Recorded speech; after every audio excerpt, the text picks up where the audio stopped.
Hi, friends. Welcome to another episode of your Bish Therapist podcast. I am your host, Melissa Reich, your Bish Therapist, a real-life therapist turned pop culture aficionado, serving clinical interpretations and hot takes on all things pop culture. And today's episode is going to be about Love Hotel, Summer House a little, because I feel like the Jesse and Lexi thing is just getting really old and stale, and I can't wait to no longer talk about it anymore.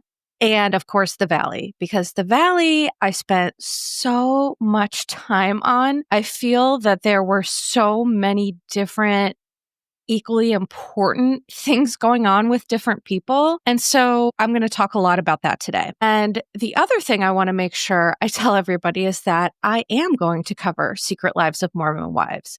So I did cover it last year, season 1. I did cover that. I don't remember what episodes, but if you look back, they are there.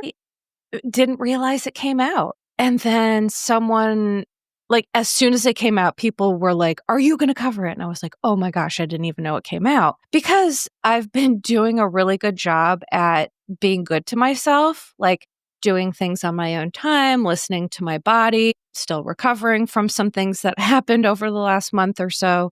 And so I've been crushing it on self-care, but that also means that I am behind in podcasting.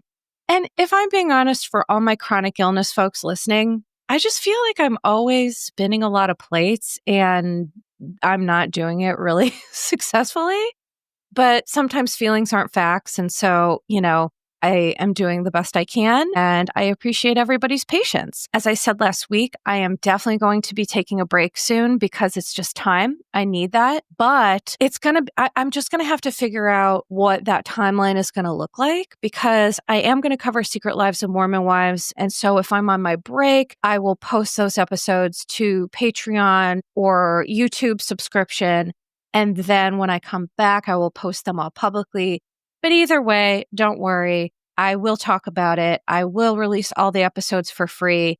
I'm just not sure how that's all going to shake out in whatever way works best for me. This is new to me. This whole radical self-care thing is really new. So I'm still trying to navigate it and trying not to feel bad about, everything I'm missing or everything I'm not doing. Because the fact is, when you have a lot of health issues, you can't do it all. Oh, and one thing I will say before I get into all this is that this week I met with a movement disorder specialist who confirmed my diagnosis of dystonia. And he has me on this trial of L-DOPA, which is usually what people with Parkinson's disease take. So apparently with dystonia, there's 10% of the population that responds to L-DOPA the way that Parkinson's patients will. And so I'm trying that medication and it's kind of creating some havoc. I also don't think it's helping, which is a blessing and a curse because honestly, I didn't like the way the medication made me feel. Very drowsy. It creates GI issues, and I already have a whole host of those. So I've just kind of felt like a guinea pig this week. And when you have, a big medication like that on top of other medications, my cancer meds, my, just a ton of things, it's just not made me feel really good. So yeah, that's what I'm going to say about that. And so I've just really been listening to myself, and it's uncomfortable. I will say that, because when you're doing anything new or different that's good for you, it's probably going to be uncomfortable. So, it's been a little bit uncomfortable for me, but, I share it with you because I know that it helps, and sending love out there to anyone dealing with a lot of chronic illness stuff, dystonia, cancer, whatever it is, you're just amazing and keep crushing it. And, or the best that you can do, which some days, for me, crushing it is just being cool, tolerating my feelings. You know what I mean? Just tolerating the emotions that come with this roller coaster of a life sometimes. And that is crushing it. I just think all humans, we're doing a lot better than we think we're doing or we give ourselves credit for. So just a lovely reminder of that, because I think you're all just doing the best you can. And my goodness, that's enough. So let's get into Bravo. I'm going to start with Love Hotel because I am fascinated by Shannon Storm-Spador. Now, here's the irony, is that last week I covered Love Hotel, and so Love Hotel airs on Sundays, okay?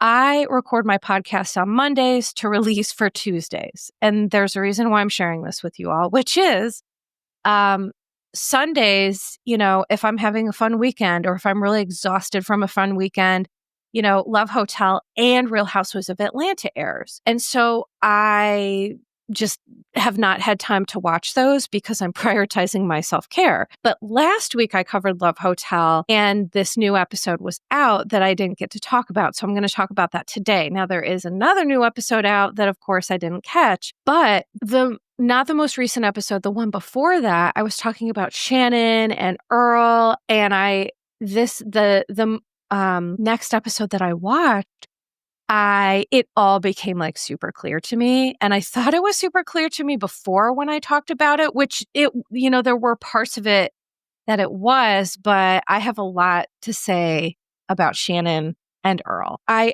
kept the recording of it on my DVR because I wanted to watch it again. I wanted to specifically write down what Shannon said, what Earl said, because essentially what happened is they get into this argument. And it was so fascinating for me to watch because it seemingly came out of nowhere. My theory is that Shannon is feeling, okay, so two things.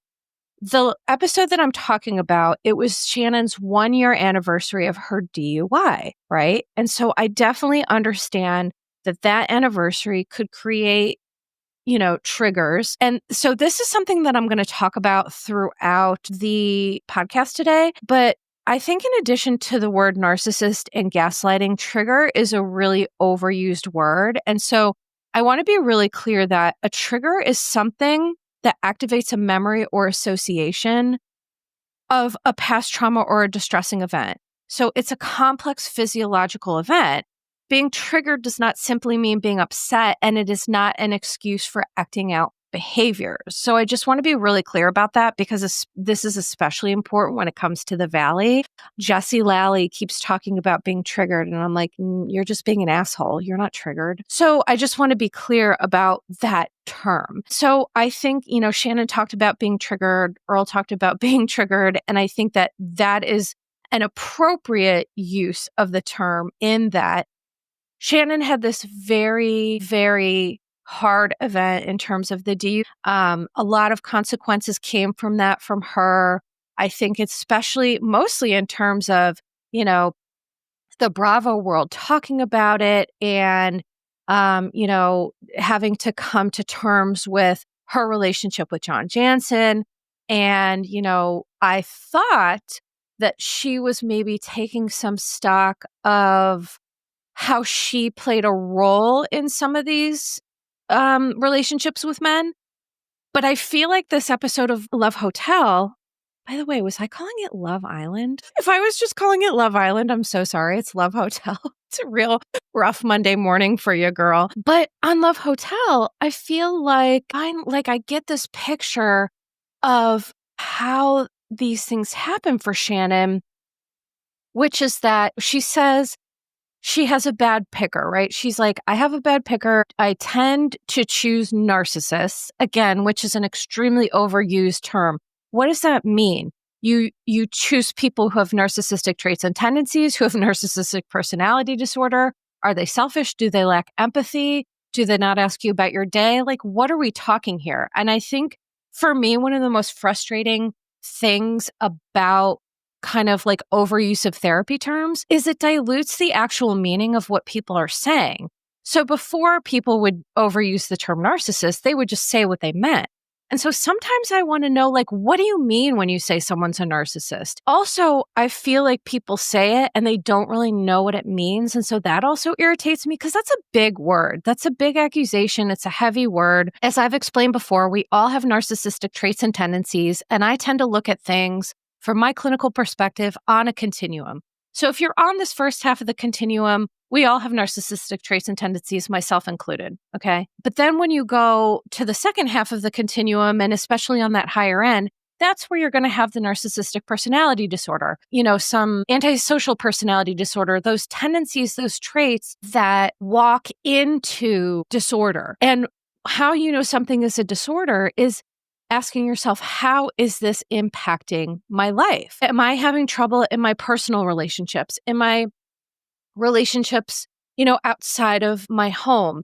Am I having problems at work? Am I having problems with, it's like with my children or, whatever. So it's like, I tend to look at disorder in terms of how is it impacting people's lives?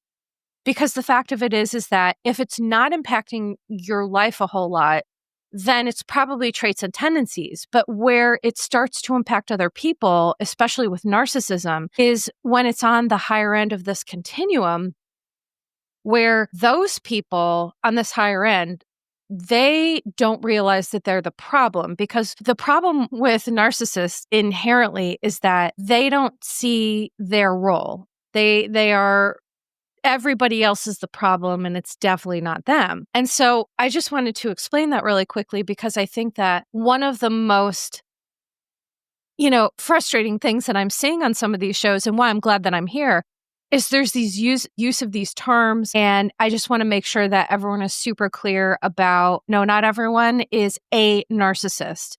Not everyone is a gaslighter. Not everyone is, sometimes people are just assholes.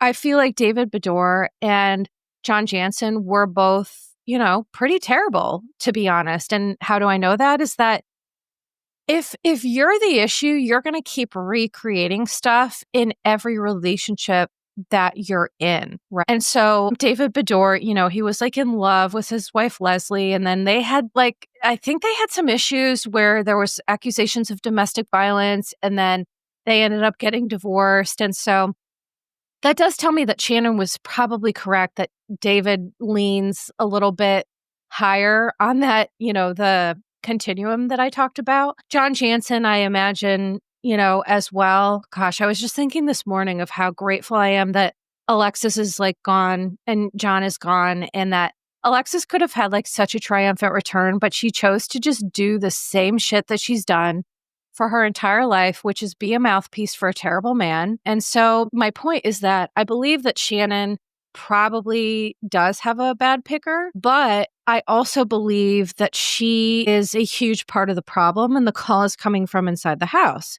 And I will tell you why. So there was this scene where they were all having a group dinner, and they were talking about food, and Shannon gave him the menu, and Earl said that he didn't eat vegetables. And Shannon literally looked at him like he was insane. She looked disgusted. And I think this is the thing that Shannon maybe isn't aware of, is that Shannon's face is very loud. And I say that jokingly because so is mine, right? And that's not necessarily sometimes people wear their emotions on their face. I am one of those people. And I've gotten in trouble for it my entire life, which is not necessarily fair, because when you have a big emotion and it shows on your face, I'm allowed to feel those feelings. And if someone else feels threatened by that, well, then that's up to them. But at the same time, it can be a lot for people. So I kind of saw this with Shannon, where she looked at Earl so disgusted, it was such a strong look. I was like, ooh, that's an intense look. And Earl was like, why do you always look like you want to slap me? And I was like, oh my gosh. And I thought at first that that's what triggered Shannon, because we know that there were some alleged allegations. I know nothing about that. She was maybe slapped John, or something physical happened there. That was what John and Alexis claimed. That's alleged. I have no idea if that's true or not, but I thought that's what triggered her. And so she explained, she's like, well, you have to eat She just turned into such she was so critical about it, almost talking to him like he was a child. And listen, I understand, in Orange County, she explained this too. In Orange County, in California, people eat a lot of vegetables. I'm plant-based. Vegetables are literally my life. Eat leafy greens, every vegetable you can imagine. The only vegetable I don't like is mushrooms, and I just don't like the texture. I just can't. Also squash. I don't like the texture of squash. But pretty much everything else, I am a huge vegetable person. But not everybody is, right? And so I understood why she was shocked, but I just felt like she took it to a level that it didn't need to go to. And Earl felt that too. And he said something like, you're being awfully critical, or why are you being so critical? I forget the exact term that he said, the exact wording. And she kind of just shut it down and they moved on. But then something else happened, and it led them to have this discussion where they're both sharing how, Earl is sharing that he feels criticized by Shannon, and that's a trigger for him because his ex-wife was very critical. And I was like, oh, that makes sense. And his response to her criticism also seemed appropriate. But Shannon didn't think so. And so this is where Shannon, I believe, becomes her own problem. Her and Earl are talking and he's explaining, this is why I was triggered. And it seems like she understands it. And she's like, okay, so this is why I was triggered. I think she said something about, just I don't know, a history of bad relationships. And she felt attacked. But here's the problem with Shannon. She feels attacked by everything. And so the thing is, with Shannon, you just can't give her real feedback because she takes it as an attack. And that's a Shannon problem, quite frankly. And so her and Earl, they talked, and I thought they were in a place of understanding. Literally, they were resolving this. And then Shannon, literally before my eyes, reignites it by just being like, well, I don't understand. I don't. And, I'm kind of riffing off of Amy does a really good impression of Shannon Bedore that Shannon also has said to Amy, she loves Amy Phillips's impression. But she just dove back in because she could not be wrong. And I was like, okay. And so here's how I know that this is a Shannon problem. Shannon is at Love Hotel and she is recreating her relationship issues with someone that she barely knows. So that's how I know it's a Shannon problem. And dare I say, I think Shannon may be a bit of a queen baby, if I'm being honest. So I talk about king babies a lot. Queen baby is the counterpart to king baby. And it is where people who have a history of overutilizing alcohol, because I don't know what Shannon, I think it's clear that she was overutilizing alcohol when it came to her DUI. I have no idea where she's at now. I have no idea what she identifies as an alcoholic or not. That is not my place to judge. But what I can say is obviously with her DUI, it was the anniversary of that. And I think that she felt like she should be given a lot of grace because she was having big feelings. But the fact is that the world doesn't stop turning on its axis because we have big feelings. I have big feelings a lot. I get triggered frequently. It is my responsibility to manage that and manage my own big feelings. But I think Shannon felt like, how dare you, call me critical or bring these things up when it's the 1-year anniversary and blah, blah, blah. And I'm like, that is queen baby behavior to a T. So queen baby, is kind of like king baby, where people really have a sense of entitlement of this isn't fair. Life isn't fair. Things need to be my way. Everybody needs to do what I want them to do. And that is just not life. And so it really just became super apparent to me that Shannon is kind of a professional victim. And if she is recreating these issues with men from Love Hotel that she doesn't even really know, that's a sign that she's really got to work on her stuff. But then it got so much worse. And what I was frustrated about is that, Giselle was like, there's no crying in the Love Hotel. Giselle Luann and Ashley were like, what is happening? And also Countess Luann, when feelings are involved, she is just like, I'm just trying to get some D, and I have no interest in Shannon's meltdown. So Giselle was like, there's no crying in Love Hotel. Countess Luann was just like, bye. She was off in a bush somewhere. I'm just kidding. But that was one of my favorite Countess Luann moments. She got drunk and fell in a bush, and it was just hilarious. I mean, not hilarious because I think she had, says now that she is an alcoholic and she's, I'm not sure what she's doing with sobriety. That's not my place to talk about. But anyway, so Ashley, though, is really sweet and kind and caring and empathic. And I think that Shannon looks for people like Ashley who don't necessarily identify the problematic parts of what Shannon's doing and then set boundaries appropriately. So, okay, here's what happened.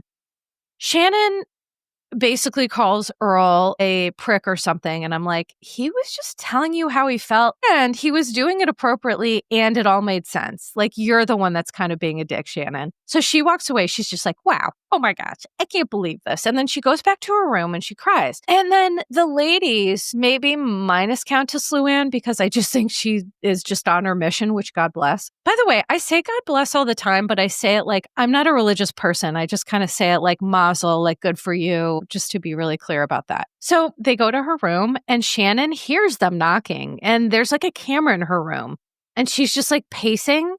And so they knock and they're like, please, Shannon, can you answer the door? And she doesn't. And I thought, that's interesting. But then what she does do is when everyone leaves, Ashley and Wally, or Wale, I think it is, not Wally, Wale, they're out talking and having their time.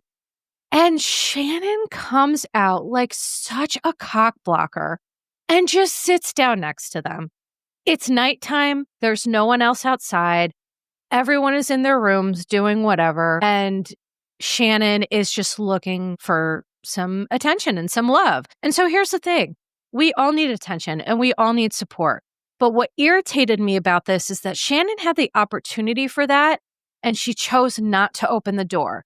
What she chose to do is to be dramatic, to leave the door closed, and then to insert herself into something that wasn't her business with Ashley and Wale. And I didn't like that at all. To me, that felt very queen baby. That felt very victim. That felt very attention seeking. And the fact is, we all need attention. We all need love, support, and attention. We all do things to seek out support from other people. All of us, myself included.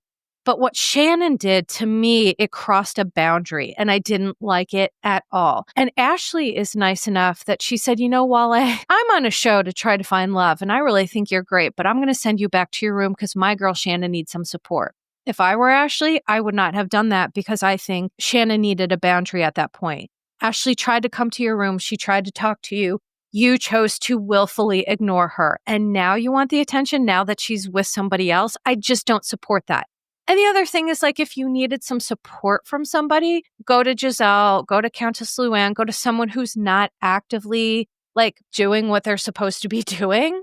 And so, you know, Ashley talks to her and she cries. Oh my gosh, wait, before I say this too, Ashley, Giselle, and Countess Luann, there was another moment before Shannon even went to her room that she was crying and she was processing. And so what I'm saying is that Shannon had plentiful opportunities to process this and talk, but it's like she wanted to do it on her terms and she was so emotionally dysregulated, she just could not let it go. She couldn't let it go. It was just like obsess, obsess, obsess, obsess. And I was like over this tiny little thing. It was just so wild.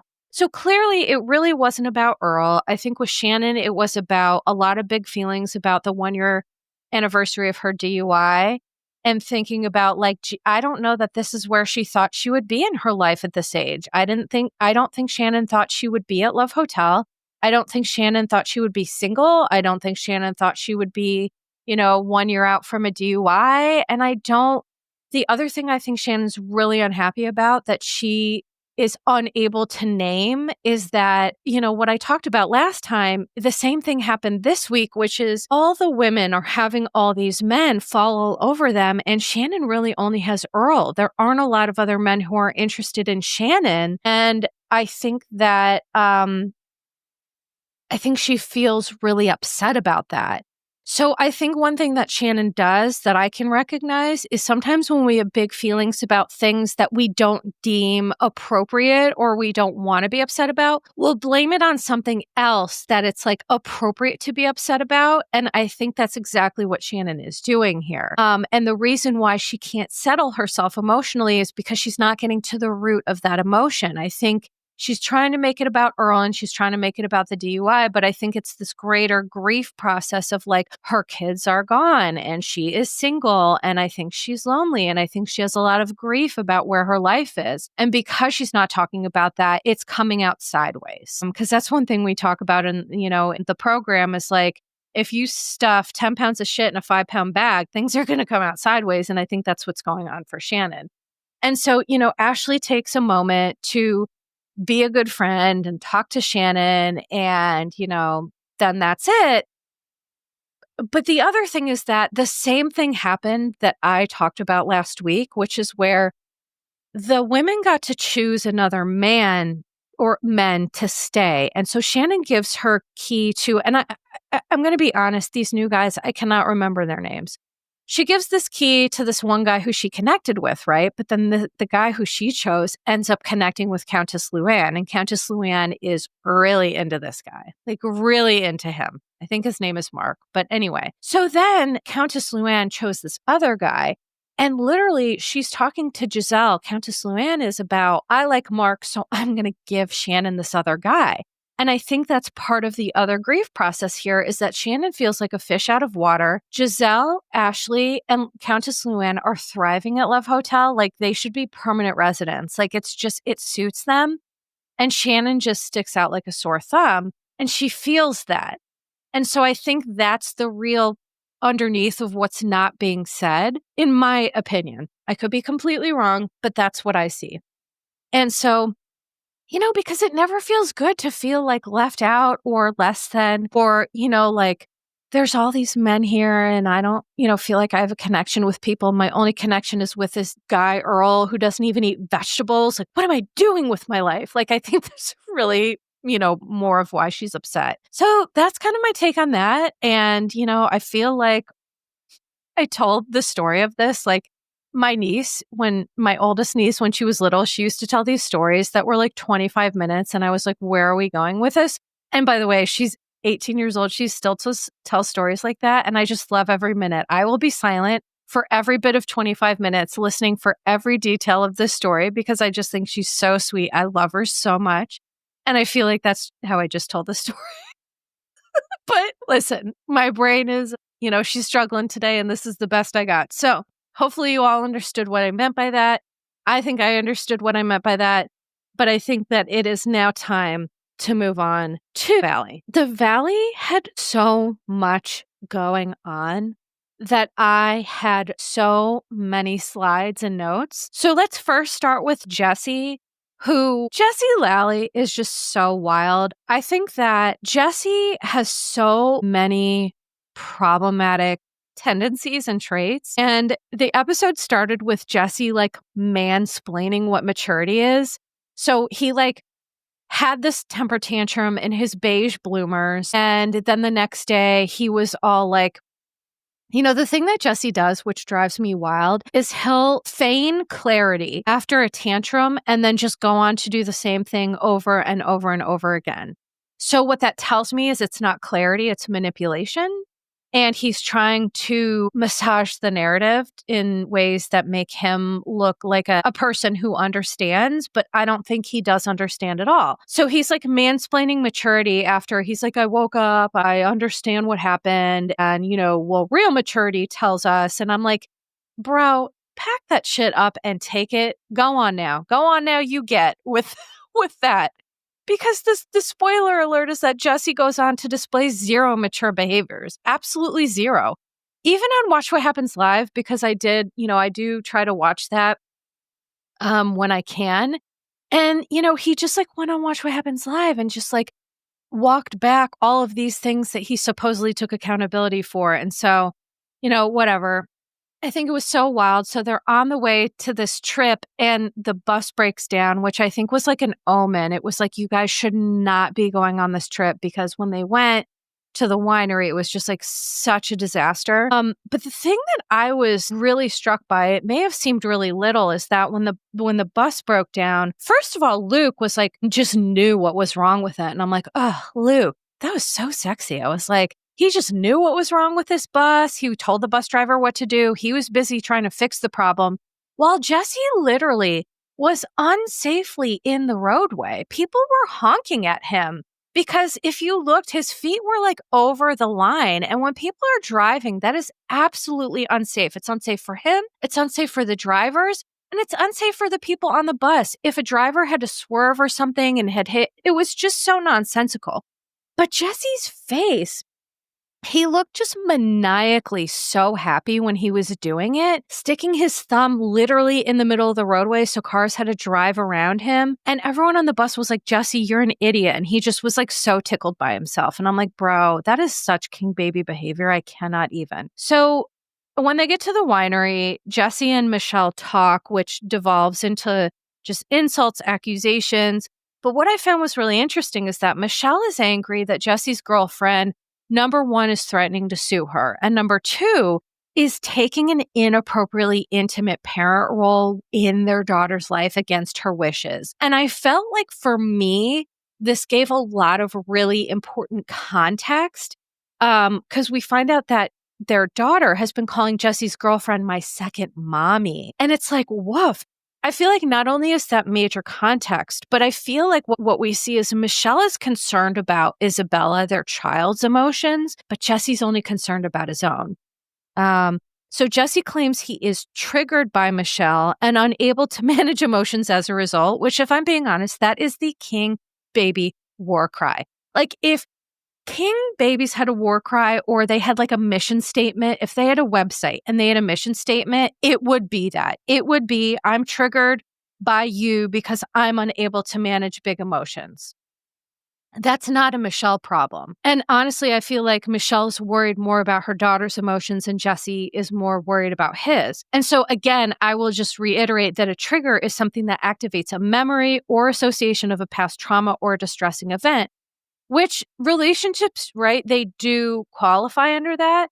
But I think that Jesse is using the word being triggered to mean that he's upset and to give an excuse for, abusive behaviors. Because make no mistake, calling the mother of your child over and over and over a prostitute and spreading rumors that she's a prostitute when you know that that's not true, that is abusive behavior. That is absolutely egregious. Because Jesse, loves his daughter and he's a present parent, but like, how would you feel if your daughter was being treated like this by, anyone? I mean, regardless of sexual identity, orientation, anything like that would you want your daughter's partner to be treating her like this? And if you don't, well, then maybe you should take stock of your behavior, Jesse, because I don't care what Jax or Jesse say. When you're doing things like this with the mother of your child, there's going to be some trickle down. The kids are very adept. They're very intuitive. And I just think that it's not a great situation for her. Jesse doubled, tripled down, calling Michelle a hooker. Brittany inserted herself because I think that she just has dealt with these behaviors so many times. Jesse and Jax do share similar behaviors. And then, Jesse finally admits the prostitution claim was a lie that he started and shared in the group chat. And it's like, you're a douche. That is just so despicable and disgusting. And make no mistake, Jesse is just trying to gain power and control over Michelle because he's angry that she had the audacity to walk away and be happy without him. And I think he's trying to punish her. And that is also, really gross. And so after the winery, Jesse feigns kindness. And this is another reason why I think Jesse is really charming and manipulative in ways that Jax isn't. Jax isn't charming at all. He's not, but Jesse is. He's very charming. And so Jesse feigns kindness to draw Michelle into another conflict. And why I'm saying I know it was feigning kindness is because he literally asked her, are you really happy? And she says yes, and he just could not handle it. His fragile ego, which, listen, fair enough, right? He has a wounded ego, fair enough. But it's he used it as a weapon, again, calling Michelle a lying, cheating whore. And then he tried asserting dominance and control, staking claim over my daughter. And it's bro, pack that shit up and move it along because this is so tired. I cannot watch, I don't know how many more episodes of The Valley there are, but I cannot watch Jesse. It's just getting so toxic. And so I think for me, I'll continue to cover it as long as I can make something out of it, which is talking about these behaviors and all of that stuff, because it's just getting really gross. although Michelle contributes to the conflict for sure, like she has her own issues, abusive behaviors do not deserve empathy, understanding, or cooperation. And so Michelle has acted out, but Jesse is solely responsible for his egregious behaviors, like 1,000%. And I think that, we'll come back, but when he was on Watch What Happens Live, like any sort of insight that he's feigned, he walked back on Watch What Happens Live. And I was just like, whatever. The last thing I'm going to say about Jesse is he talks a lot about Michelle cheating, but what Jesse fails to identify is like, when you're in a relationship and your partner isn't meeting your needs, it's not an excuse. Like cheating is never appropriate, okay? But at the same time, how he treated her in the relationship, that makes a difference, right? In terms of people looking to get their needs met in other ways. Because people aren't going to stay in a marriage that they're not getting their needs met, and then, things happen and whatever. And so I just kind of take a non-judgmental approach to that. But what Jesse fails to recognize is his role in their marriage and their relationship. And, I just feel like it's convenient to call Michelle a lying, cheating whore and to not look at any of your behaviors that, you didn't meet her needs and you weren't a present partner and all of those things. But sure, let's blame it all on Michelle because you have a wounded ego. Speaking of egregious behaviors, Jack is now nicely texting Brittany updates, which, if I'm being honest, is literally part of the cycle of abuse. So it's like, and this is not new or special. Jax is doing the same thing that lots of other abusive or people who have abusive behaviors, I should say, do, which is they explode, they rage, and then there's a niceness. And that niceness isn't because he wants to be nice. It's because he's trying to draw her back into conflict and then to repeat the cycle all over again. And so Jack shared that he was diagnosed with bipolar disorder. And so the thing of it is that bipolar disorder is a mood disorder that is, there's different types. There's bipolar 1, there's bipolar 2, there's cyclothymia. The mania is less severe. It's a very complex diagnosis. And so I would need to learn more about specifically what he was diagnosed with to speak on that. But generally, bipolar disorder is characterized by periods of high highs, mania or cyclothymia, and low lows, depression. And a lot of times with bipolar disorder, there are symptoms of irritability, especially with men, right? Because men have a harder time managing sadness the way that women can. And I think that's just societally, right? Like man up or be a man or whatever. And so those messages, kids hear that. And so the point is that, Jax's diagnosis, I'm grateful that he was able to get that. However, I believe that he's using it to draw Brittany back in. And guess what? It worked really swimmingly. And so the reason that it worked is because he's done it a million times before. And so Zach adeptly observed that Brittany appeared to feel the need to attend to Jax, which she did. And he knows that. And so that's why this is manipulative, right? Because she's saying, well, he's, being nice and I know he's sick and I want to attend to him. And it's like, Brittany, your time to attend to him is over. Let his treatment team attend to him. But so Zach said Brittany is trauma trained, which leads her to have difficulty taking space from Jax. And so the name is inaccurate, but the sentiment is spot on. And over time, an abusive relationship erodes our sense of self. It erodes our sense of healthy, appropriate boundaries. Jax, you can tell with all of his gaslighting and all of his bullshit, he has made Brittany feel like I'm sick and a marriage is in sickness and in health. And it's like, no, you threw a table at her and injured her and have displayed abusive behaviors. She does not owe you nothing. Okay? The treatment team, they should attend to that, but that is not Brittany's responsibility right now. But he has Brittany's mind warped in terms of like, I'm trying to think of how to say this. It's kind of like grooming, where it's like, you get someone really used to this cycle of behaviors. And so to them, it seems normal and appropriate. But to people on the outside looking in, it's like, no, you don't need to attend to him. And so what I will say is that, Brittany admits that she put Jax before herself for so many years, and she needs to help to learn how to put herself first. And that is how she stayed with Jax for so long. When you learn to put somebody before you, that's codependency. And so codependency occurs when the other person becomes your emotional thermostat. If they're having a bad day, you're having a bad day. If they're having a great day, you're having a great day.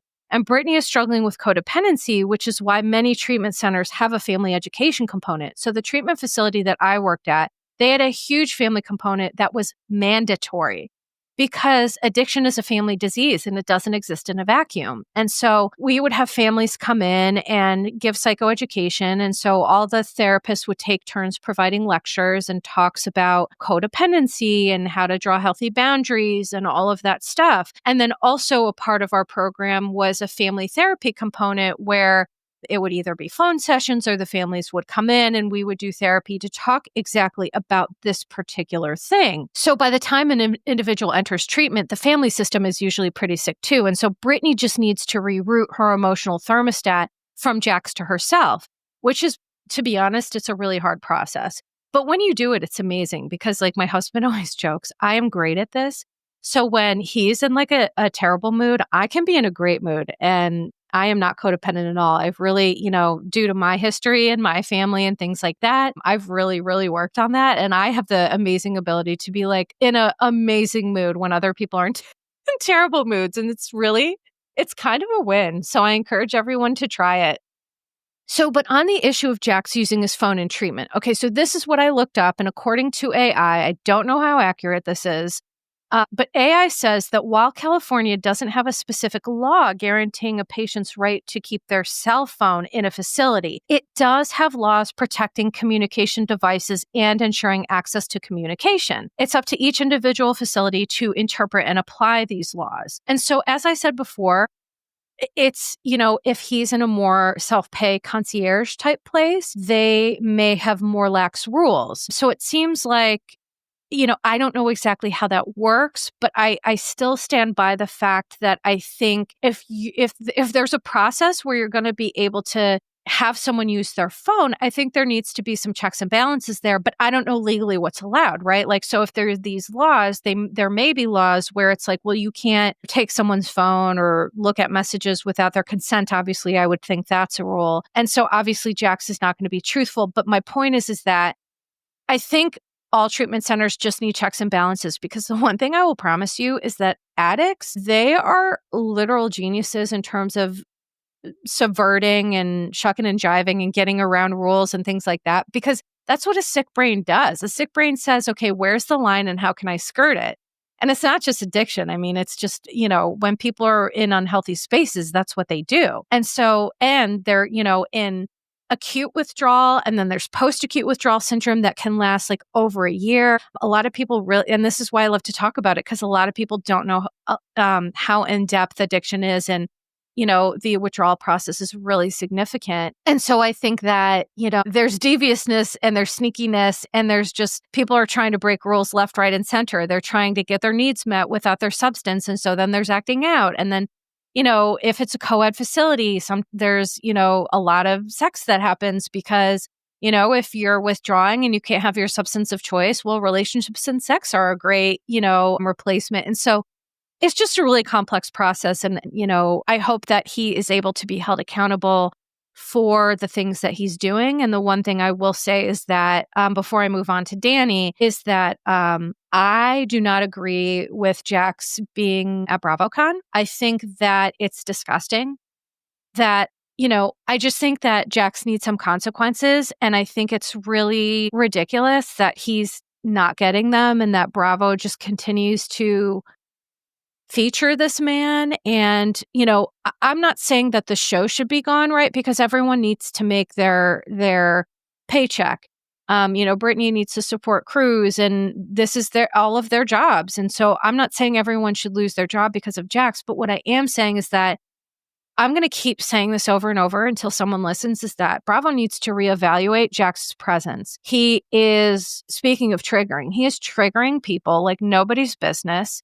Understandably, because his behaviors are egregious and they are abusive. And people who have been in abusive relationships, they see that and it's triggering. And so I just think that it's time that, in my opinion, it's time that Jax can go until he really learns and starts to understand his behaviors and starts to make some changes. But That's just me. So speaking of, oh my gosh. So Danny, at the winery, Danny came in ready to party, and he did this thing that I feel is so interesting working with people who have a history of problematic relationships with alcohol, is he kept repeating this phrase that he was behind, right? So from start to finish of the day, Danny used the excuse that he was behind, he was behind, he was behind. And it's like, so he was behind everybody else and then drank himself into a literal stupor. And so it started with, he comes to the winery and he's like, I did my voice acting thing. I am free as a bird. He wanted to get, very inebriated. And it started with 10 straight minutes of him drinking. And Nia seemed really nervous and she reminded him, like, you've caught up. You've caught up. And I could immediately tell that Nia is used to this behavior. She's used to making excuses for him and she's used to having to check him. Because one thing I can tell you is people who have healthy relationships with alcohol, they don't need to be reminded that they should stop or take a break. They just do that themselves. And so Janet then observes Danny enter the pantry. So she's in the pantry. When they get back to the house, Danny comes in, chugs a bottle of tequila, and you can hear him drunkenly slurring. They, meaning the group, had a bigger head start. And it's like, oh, Danny. So cut to Danny passed out to the point that Nia wasn't able to wake him. Nia shook him and she was trying to talk to him, but he was legit unconscious. And if Danny wasn't like snoring loud, I would have been concerned. Like I would have wanted to call an ambulance, but he was snoring very loud. And so you could hear he was breathing. But one thing that I thought was so interesting that I could tell that I can't say with any amount of certainty what Danny has going on with alcohol. I can't label it. I can't say any of that. But what I can say is based on what I observed is that Nia is used to this behavior. So she pretends for the cameras that they were having a discussion. They weren't, because he was legitimately unconscious. And then she proceeds to go to dinner lying, saying it's 50-50 if he'll come or not. And everyone knows that Danny is drunk, passed out in his bedroom. And Danny's not coming to dinner. Like everybody knows that. And so it's clear that Nia is protective over her family, but unfortunately, it's leading her to make excuses for Danny. And they both come off then as disingenuous because it's like, we know that you fight about this. Like, we know that you're mad about this. We know that you're mad that he's doing this on camera because Nia comes from the beauty pageant world. And in the beauty pageant, it's all like about how things look, how things appear on the surface. And so I do think that there is a really subversive part to Danny and Nia that they don't want to show on camera. And it is reading disingenuous. And then Jasmine shared the story that during a blackout, Danny grabbed her thigh saying, bring daddy a drink. And then he also grabbed her fiance, Melissa's butt. And so I just want to remind people that Danny had no memory of the incident and then accidentally apologized to the wrong person because he didn't know who he did this to. He was only hearing it through people. And so he was corrected and then eventually made the apology to the correct people. That's a problem. Like if you're acting out when you're intoxicated and you're being sexually inappropriate with people and it makes them uncomfortable and then you're trying to apologize, but you don't know who it happened with, that's too much. That's a problem. So the group called out the absurdity of the situation, knowing that Danny was passed out drunk while Nia was completely whitewashing the situation. And then Brittany said she noticed them fighting all day and then cut to the production's receipts, which it's like, well, why didn't we see any of this? But whatever. And then she's pretending to be perfect on camera. And that is the definition of disingenuous. So Brittany has anger about the hypocrisy, which was valid, but her energy was so elevated. And it led, whenever someone's angry about a situation and the anger is appropriate, but then they have elevated energy, it's usually a sign to me that they're projecting about something. And so I believe that Brittany is projecting some of her anger about making excuses for Jax for too long onto Nia, who is doing the same thing with Danny. I think that sometimes when we stay in relationships that don't serve us, there's guilt, there's shame, there's like, oh my gosh, what was I doing? And so I think Brittany may be feeling bad about that. And so also what I think happened is like here Brittany is attending to Jax, who doesn't deserve it. He's lost his right to have Brittany attend to him at this point, but she's still doing it. And so I think she's projecting her guilt and shame about that on to Nia. That's just my theory. So Zach lets Nia know what the group has been saying about Danny being passed out drunk, which he was, and accusing them of not being genuine, which they aren't, and hiding things, which they are. So it's like, honestly, no lies are detected, but Nia is just trying to protect her very carefully curated facade. And so I want to talk a little bit about binge drinking. Binge drinking is defined as consuming a large amount of alcohol in a short period of time. So typically, this is like according to the National Institute on Alcohol Abuse and Alcoholism. This is the definition: 5 or more drinks for men and 4 or more drinks for women in 2 hours. Danny exceeded this threshold in 10 minutes.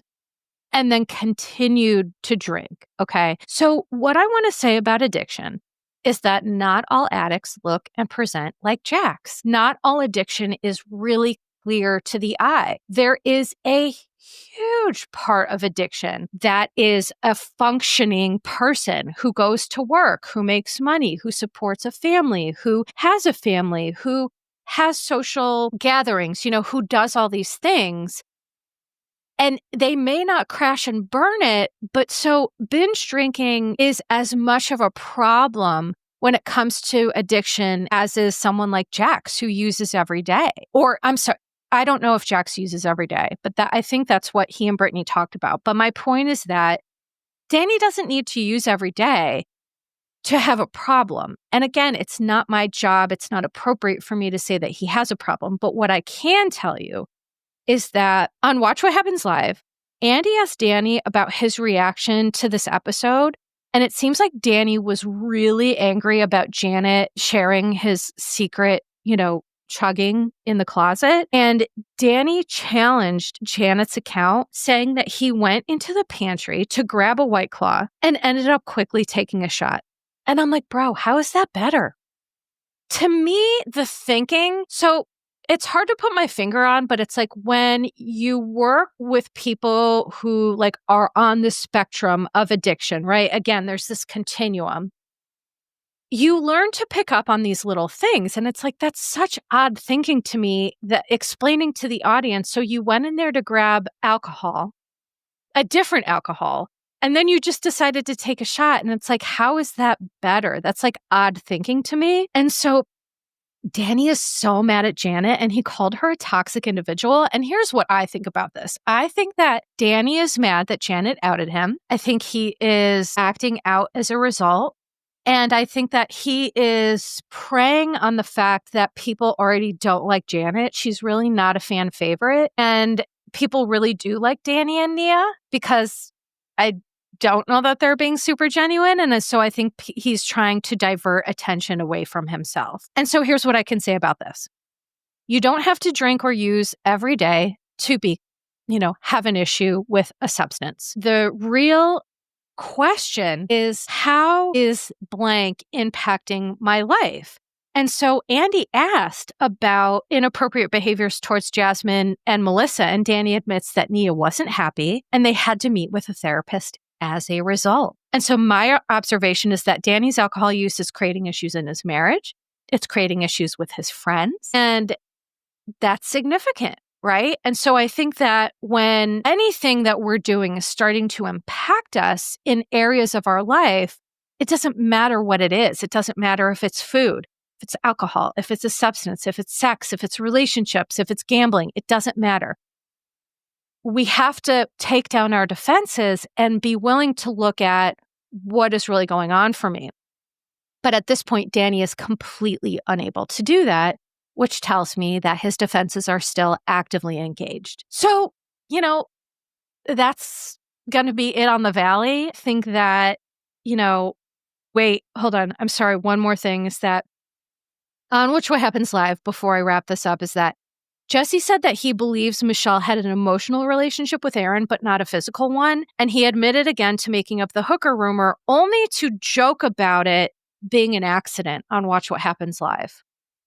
And so to me, the ease with which Jesse lies is astounding. And he feigns accountability only to continually walk it back, which is how you know that there's really no accountability. And one thing Andy said on Watch What Happens Live is that Andy said that they are actively casting for the next season of Roni, disputing rumors that the franchise is canceled, which I thought was interesting. And then there are rumors that Lindsay Hubbard is going to be moving from Summer House over to Roni because now that she's a mom, Summer House isn't really the right fit for her. And so speaking of that, I'm just going to talk for a minute or two because I don't think there's a lot to say, but watching Jesse and Lexi completely go back and forth was wild. And so the only thing I want to say is we see Lexi break up with Jesse and, there's so much drama and there's so much back and forth. But I think that, while Jesse is problematic, Lexi is completely ignoring her role in all this. When she said something to Jesse about die a little bit inside trying to teach you. And it's girl, come on. That's insane. That's so drama. I think, Lexi is blaming Jesse for her lack of relationship with the girls. And so Jesse certainly contributed, but Lexi needs to start taking some accountability. For her and Jesse, we're super into this relationship. Jesse, I believe, love bombed her. She's responsible for her own shit, but they were fast and furious. And now I think Lexi regrets it because the whole summer is gone. She made no relationships with any of the girls, really, until she started having problems with Jesse. And then the thing that I don't like about Lexi is that she is more than happy now to throw Jesse under the bus to try to gain relationships with people. And I just don't think that's appropriate. And I just think it speaks to her character as well. On Watch What Happens Live, they've both been really happy to just she's been happy to say things that Jesse said about West and all these other things. And so I think that Lexi is trying to damage Jesse's relationship. So Jesse and Sierra made up, and I think Lexi was upset about that. And so I think she was trying to triangulate Sierra into some of this argument at Lindsay's Freedom Dinner, which was so ridiculous. That dinner was a waste of sandwiches and just so insane. But I think Lexi was trying to triangulate Sierra and Jesse into this argument. And then I think that Lexi said something about Jesse said that he disliked Sierra, but it's well, he obviously didn't say that. He said he disliked the way Sierra went about something.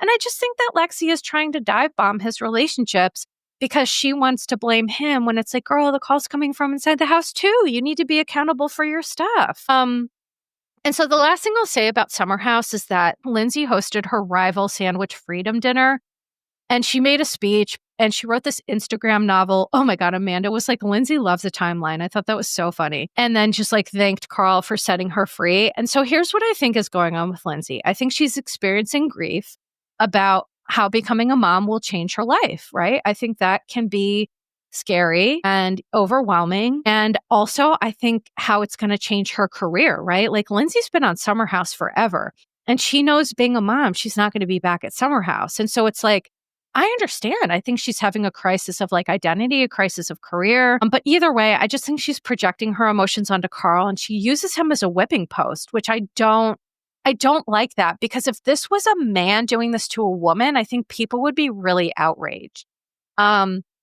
There's a lot of parts I like about Lindsay, but this is one part that I just think is unacceptable. And I think her behaviors towards Carl have been really hard to watch. But while Carl is frustrated, he didn't take any of the bait. And I've been really impressed with Carl's emotional maturity because it's such a refreshing change from all of these king babies on Bravo. Give me a Jason, give me a Carl. We need more Jessies and Carls, not Jesse. Woo! Opposite. I meant Jason. More Jasons and Carls and less Jessies and Jaxes. So that is going to be it for me today. I just want to remind everybody to please check me out please follow my podcast. That really helps when you leave a 5-star review. That really helps.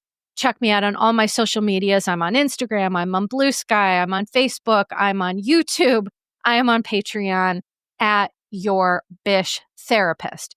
If you love listening to the podcast and you don't like listening to ads, Patreon for $5 a month, you get access to complete ad-free. Over on YouTube, you can get ad-free. And when I do Zooms and everything, if you're a subscriber on Instagram or on Patreon or YouTube, you also get access to do the Zooms. And we just did one and it was super fun. So please, check all that out. I appreciate you all.